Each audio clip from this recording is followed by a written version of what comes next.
Калі чалавек, кожны чалавек вельмі захоча зрабіць другому хоць маленькае дзіва, свет зробіцца светом дзіву. Владимир Короткевич. Это Маланка Арт, я Илья Ясинский. Здравствуйте.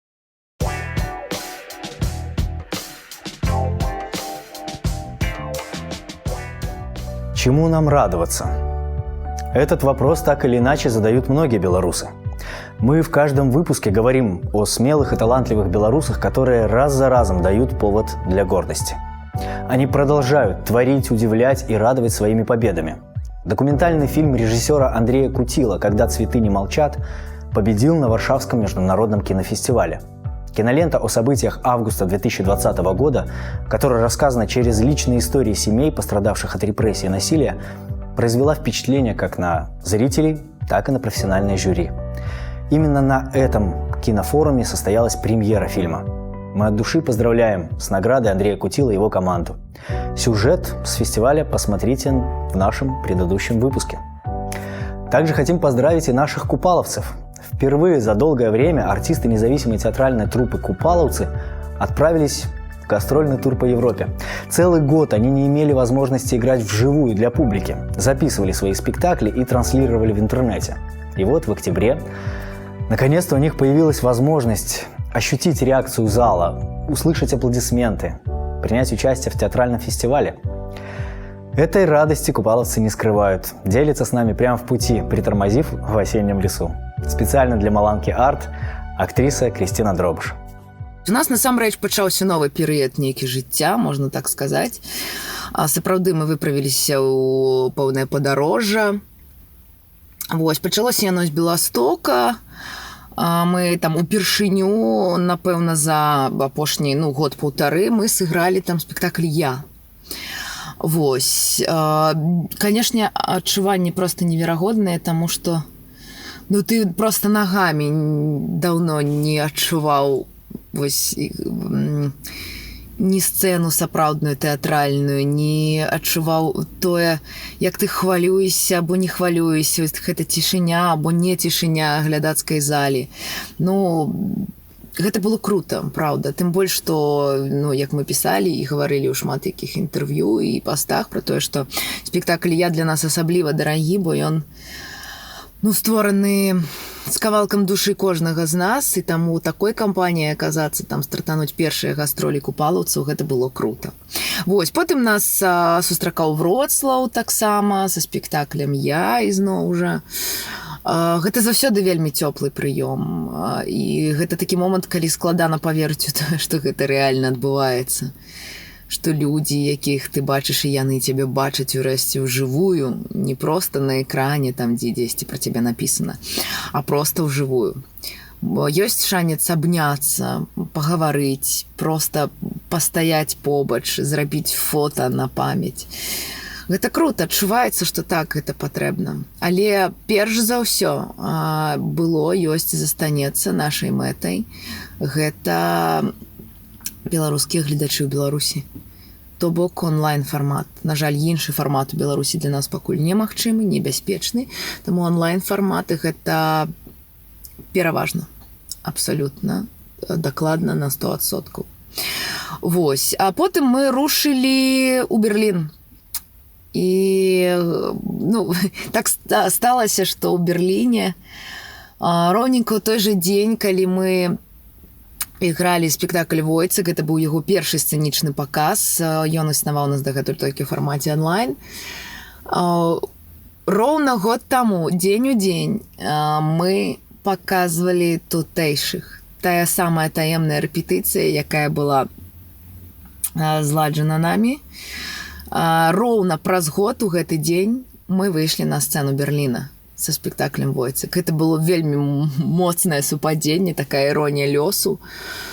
Але я лічу, што гэта вельмі круто. Ніхто і падумаць не мог, што праз год спачатку ў падвалах мы іграем тутэйшых, збіраем таемных гледачоў, якіх можам. Вось, а праз год выходзім на галоўную сцэну Германіі. Для мяне гэта пацверджанне яшчэ раз таго, што всё не дарма, всё правильно, значыцца, так мусіць быць. І было круто адчуваць, што мы былі пачутыя ў Германіі. Гэта круто. адчуваць, што цябе чуюць, што цябе разумеюць. Калі гэта нейкі іншы проста спосаб існавання у мяне, па крайней меры, адбыўся на сцэне. Калі ты вельмі добра разумееш, што твае падтэксты счытваюць не проста там па першым плане, а там людзі нашмат больш разумеюць нават, чым ты можаш выдаць ім. Вось. Таму гэта быў фестываль «Радар Ост». Мы вельмі ўдзячныя арганізатарам за запрашэнне, бо, канешне, гэта вельмі складана было прывезці нас у Германію. Вось. Але гэта было варта таго. Гэта крута.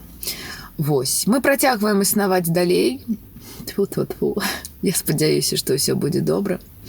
Наколькі гэта магчыма, мы зможам і далей падтрымліваць нашых гледачоў сваімі прэм'ерамі, праектамі. Проста ведайце, што ўсё гэта робіцца для вас і дзеля вас. Я яшчэ раз паўтарусь, як я гаварыла год таму, што калі няма гледача, няма сэнсу ў тэатры. Вось, таму наш сэнс – гэта ў вас.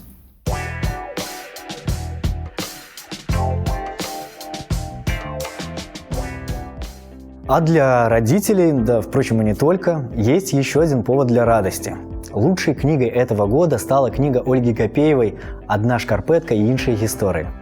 Писательница получила за свое произведение национальную литературную премию имени тетки, которая присуждается автору за лучшую книгу для детей и подростков на белорусском языке.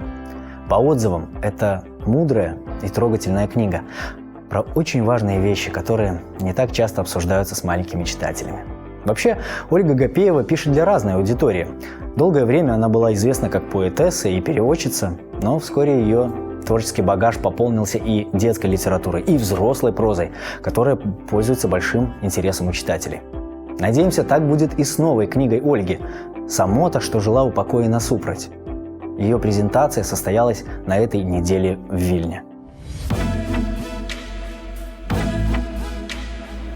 Мне здаецца, гэта кніжка пра жыццё, яна пра жыццё людзей, якія, напэўна, нечым падобны на мяне. Яна закранае такія досыць няпростыя тэмы. Вось, напрыклад, мой выдавец, калі прачытаў, я сказаў, што Ольга, гэта вельмі еўрапейская кніжка. Яна будзе зразумелая еўрапейскаму чытачу. Не ўпэўнена, наколькі там у беларускім нашым грамадстве яна добра пойдзе, але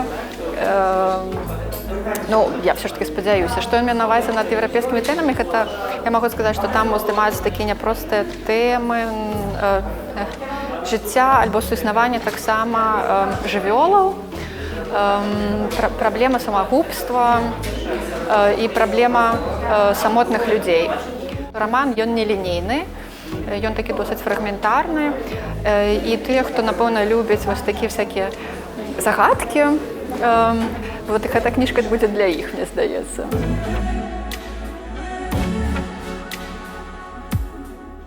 Для мяне зараз актуальная тэма радзіма і дом.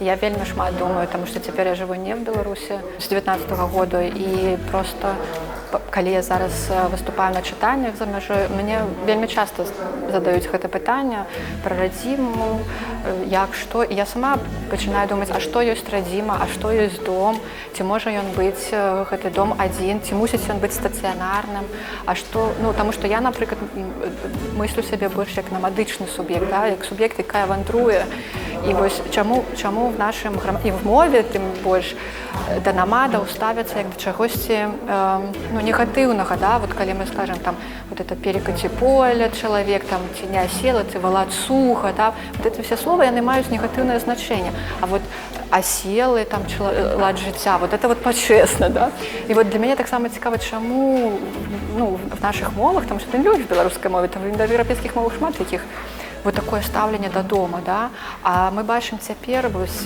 і эміграцыя, і канфлікты, і шмат уцекачоў, і вось як спраўляцца краінам, куды уцекачы, а што адчуваюць уцекачы, вот мяне хвалююць цяпер гэтыя тэмы, і я бачу, што гэта уздымае іншы пласт, больш глобальны, больш філасофскі, які тычыцца менавіта праблемаў дабра і зла.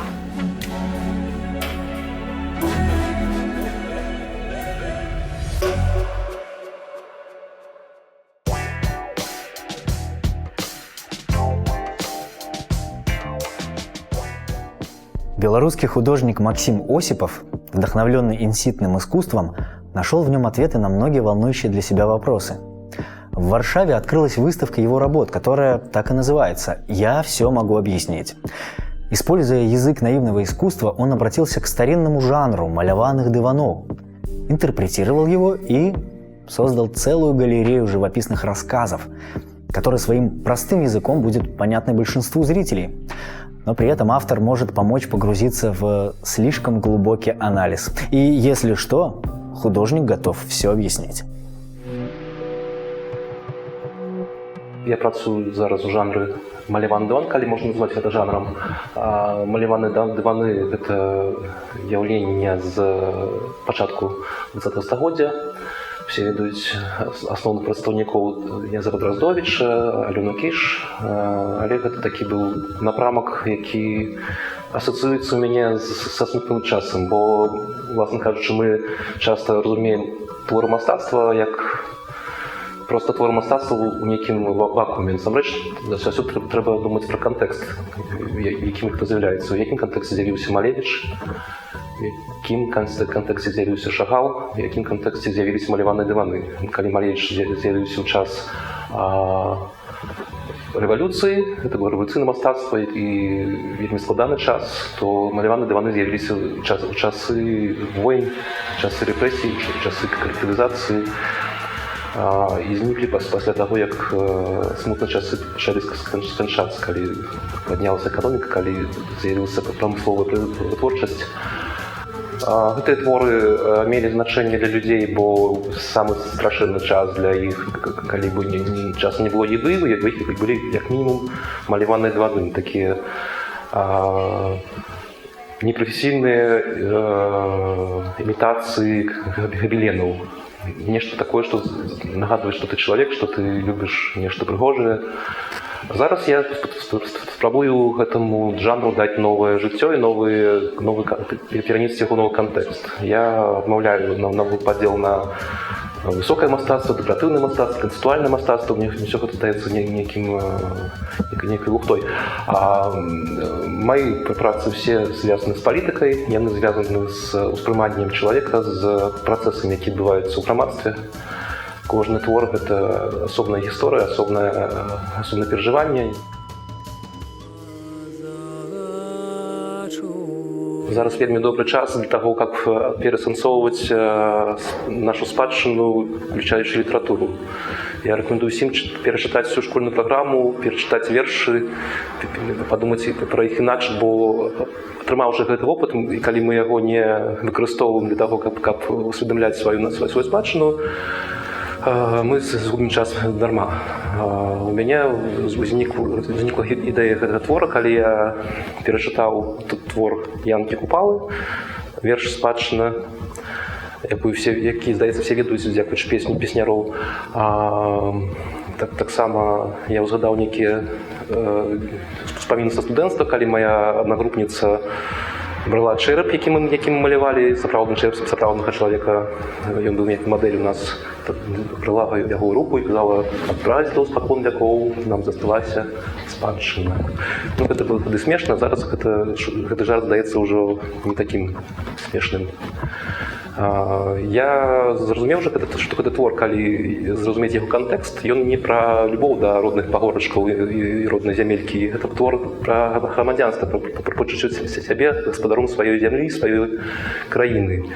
Спадчына – гэта тое, што табе аставляюць продкі, калі ты гатовы быць іх спадкаемцам, калі ты пачуваеш сябе спадкаемцам ад адно могілак, адно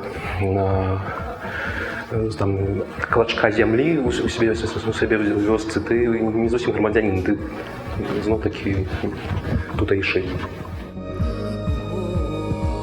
Гэты твор быў для мяне знакавы. Я калісьці сам першы дыван намаляваў, проста скапіраваўшы Алены Кіш. диван з сюжетом «Рай».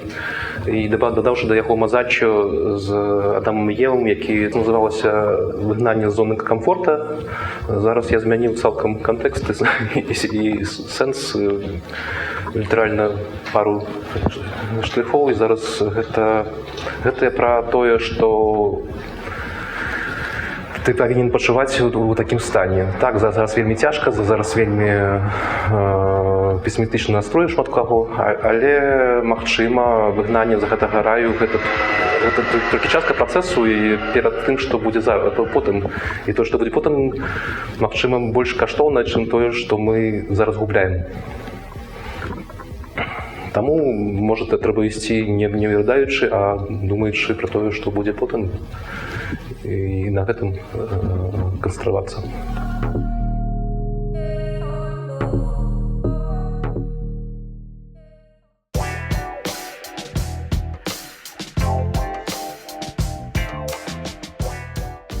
Как бы ни испытывала нас судьба, куда бы она нас ни забрасывала и что бы ни посылала, приходится принимать этот вызов. И иногда даже вытаскивать себя из трясины за волосы, как учил барон Мюнхгаузен. Главное не сдаваться и находить в любых источниках силы, чтобы двигаться дальше и просто жить. Например, для медиа-менеджера, соучредителя портала Тутбай Кирилла Волошина и психолога Валентины Чудук таким источником энергии всегда были танцы. 10 лет занимались ими в Минске, а переехав после августовских событий в Вильнюс, решили возобновить свои танцевальные занятия в студии Неринги и стали не только танцевать, но и обучать других.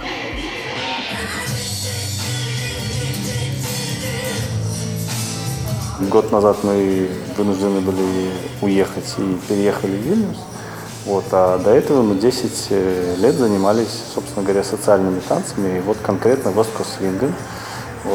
Валентина была преподавателем, но это не ее основная специальность, и мы там познакомились, и мы уже 10 лет вместе, и, собственно, нам для того, чтобы как-то вообще где-то брать энергию, силы и хоть какой-то позитив, или выключать мозг, по крайней мере, от новостей и всего происходящего на родине, хотелось перенести вот эту культуру прозападную, чего уж греха таить, вот этого социального танца, который танцуется под прекрасную современную музыку. Это интересный импровизационный танец, он социальный, меняется парами, то есть это в том числе и общение. И поскольку Валентина преподаватель, у меня такой был опыт в качестве увлечения, мы предложили вот этой прекрасной студии вести, собственно, уроки по West Coast Swing. Хозяева с удовольствием откликнулись, и собственно, мы преподаем. Это официальный танец штата Калифорния, да. Но он очень быстро, за счет именно своей пластичности и бесконечности, просто импровизационной составляющей, очень быстро распространился по миру. Сейчас очень большие комьюнити West Coast Swing, сейчас его, кстати, называют Modern Swing. Да, чтобы немножко откреститься от Линди Хопа, который, собственно, является, они часто себя называют свинг, да, и модерн свинг – это West Coast Swing. Что такое социальное? Это значит, что, по сути, вы его можете, особенно если говорить про модерн свинг, танцевать под современную музыку, и вы можете его танцевать с любым партнером, с любой партнершей, которая понимает вообще, что такое, собственно, вот этот свинг. И, собственно, на дискотеках, на вечеринках, на занятиях так и происходит, что люди каждые несколько минут или каждую песню просто меняются парами. Действительно, это общение, это диалог, я имею в виду, оно может быть и бессловесным, да, но одну и ту же песню, во-первых, с одним и тем же партнером невозможно одинаково станцевать, но когда это разные партнеры, которые по-разному ходят, разного роста, разные физические какие-то данные, по-разному слышат музыку, по-разному ее обыгрывают, это все время, конечно, диалог. И в этом много энергии, в этом много позитива. Приехать в Беларусь сейчас не представляется возможным. То хочется очень много оттуда забрать с собой. Да, что можем, то можем. Танцы была существенная часть нашей жизни там, и как будто привнося это сюда, немножко ощущаешь, что ты там не то что дома, но это ты. Да, это как-то воссоздает границы той личности, которой я была там, например. И становится чуть легче.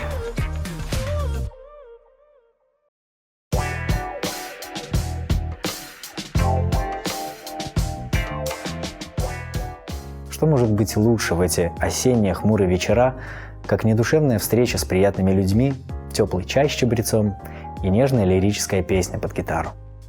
Так решил бизнес-консультант-менеджер Максим Щербина и пригласил на свой авторский вечер «Осенние секреты и чай с чабрецом» всех желающих. Компанию приютил ЕГУ, и там, в его старинных уютных стенах, состоялся своеобразный квартирник, который Максим раньше часто для души организовывал у себя дома в Минске.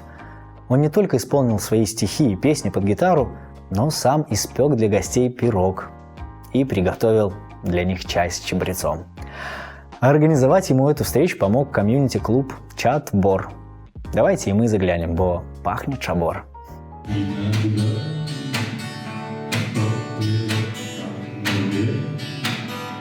Да, и сегодня у нас встреча осенняя, и поскольку осенью очень требует душа некого тепла, вот это тепло мы и хотим сегодня подарить друг другу. Именно в связи с этим, в соответствии с этим составлен такой плейлист, можно сказать, потому что там порядка 15 песен сегодня мы планируем спеть, и плюс стихи, и все они будут достаточно теплыми. Именно то, чего сегодня очень не хватает людям, каждому из нас, это именно тепла, внутреннего тепла. Хотя и чай тоже сегодня тоже будет, он тоже нас будет согревать.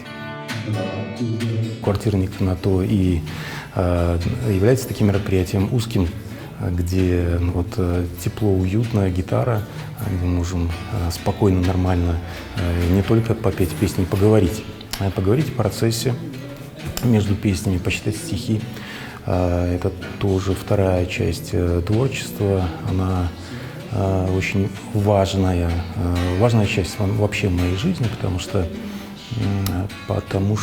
это некого рода медитация для меня, это некого рода возможность выразить свои эмоции и оставить их где-то на бумаге, в музыке, сделать некий слепок.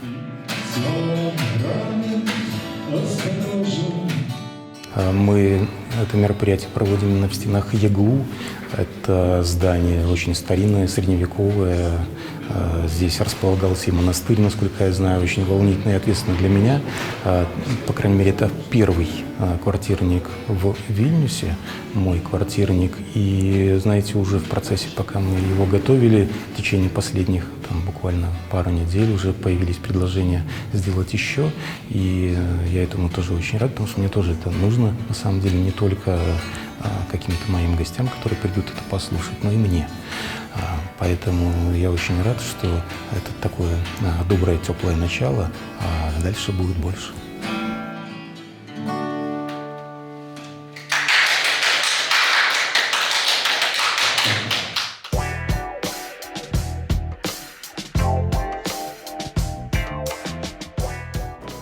А мы продолжаем следить за свободным искусством Беларуси.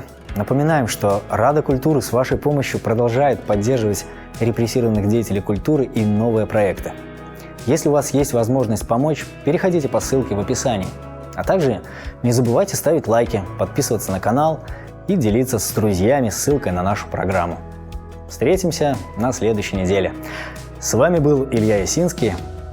Живе Беларусь!